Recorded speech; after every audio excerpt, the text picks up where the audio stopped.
এখন বাজে রাত 10টা। তখন আমি রাস্তায় কি করছি দেখতে পাচ্ছ, আমি গেছি হাজিতে বিরিয়ানি নিতে। হঠাৎ রাত 10টার সময় বিরিয়ানি নিতে গেছি কেন, তার কারণটা বলি। আমি যখন দোকান বন্ধ করে যখন আমি রুমে যাই, তখন দেখি বাচ্চাটা প্রচণ্ড কান্নাকাটি করছে, বিরিয়ানি খাবে। তো আমি তাকে একদিন বিরিয়ানি খাওয়াবো বলেছিলাম, কিন্তু আমি তো ভুলে গেছি। কিন্তু বাচ্চারা কিন্তু ভোলে না খুব সহজে।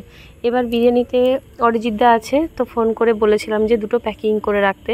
তো অরিজিৎদা প্যাকিং করে রেখেছিল। আর অরিজিৎদার বিহেভিয়ারও খুব ভালো, যেহেতু আমি স্কুল থেকে পড়তাম, তো অরিজিৎদাকে চিনি আগের থেকেই। তো ওখানটায় দেখতে পাচ্ছ সব সময় কিন্তু প্রচুর ভিড় থাকে, মানে যখনই যাই তখনই দেখি ভিড় থাকে। খুব একটা বিরিয়ানি খাওয়া হয় না, কিন্তু যখনই যাই ওখান থেকেই নিই। এবার বাচ্চাটার জন্য ওখান থেকে নেওয়ার কারণ হলো, একটু পরে আমি ওপেন করে দেখাবো পার্সেলটা, যে কীভাবে কীরকম কি বিরিয়ানির কোয়ান্টিটি দেয়। তো বিরিয়ানিটা খেতে কিন্তু প্রায় মানে একটু আলাদা, মানে অনেকটাই লাইট করে বিরিয়ানিটা। আর দেখতে পাচ্ছ আমি পৌঁছে গেছি কিন্তু বাড়িতে।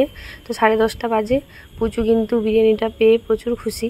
তো বাচ্চারা যখন কোনো কিছু শোনে বা কোনো কিছু ভাবে, ওদের কিন্তু জিনিসটা মনে থেকে যায়। ওরা কিন্তু ভাবে যে না, মা কখন এনে দেবে জিনিসটা, আমি কিন্তু বলেছিলাম খাবো বলে। তো তার জন্য যেতে হলো, কিছু করার নেই, বাচ্চার জন্য সব কিছু। তো দেখতে পাচ্ছ বিরিয়ানিটা কতটা পরিমাণে দিয়েছে। বিরিয়ানিটার একটা জিনিস ভালো লাগে, এক তো বাচ্চাদের জন্য খুব ভালো, কারণ বাচ্চা লঙ্কা থাকে না।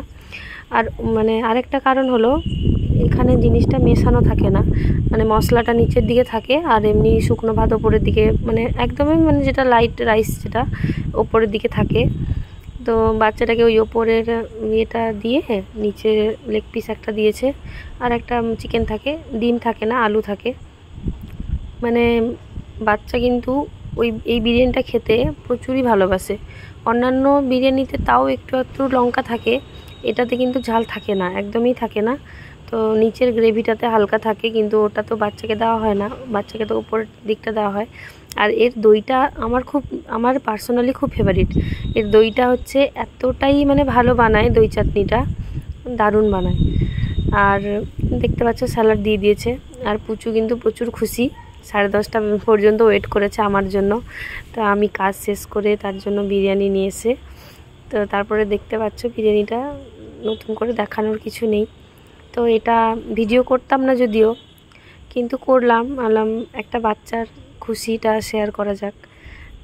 জানি হয়তো অনেকে ভাববে যে আর কোনো দোকান নেই, কিন্তু মানে আমি এত কিছু বলছি না, যে দোকানটায় আমার বাচ্চা খেতে ভালোবাসে, এত মানে সবাই কিন্তু একদম পারফেক্ট নয়, কিন্তু যেটাতে আমার বাচ্চা খেতে ভালোবাসে ওটাই আমার বাচ্চাকে এনে দেওয়ার চেষ্টা করি।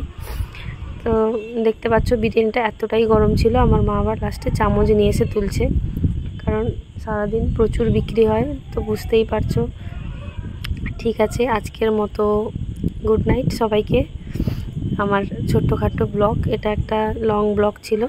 তো কেমন লাগলো আমার ভিডিওগুলো, কেমন লাগে আমাকে জানিও। তো সবাই রাত্রে কে কী খেয়ে ঘুমিয়েছো আমাকে জানিও, ঠিক আছে।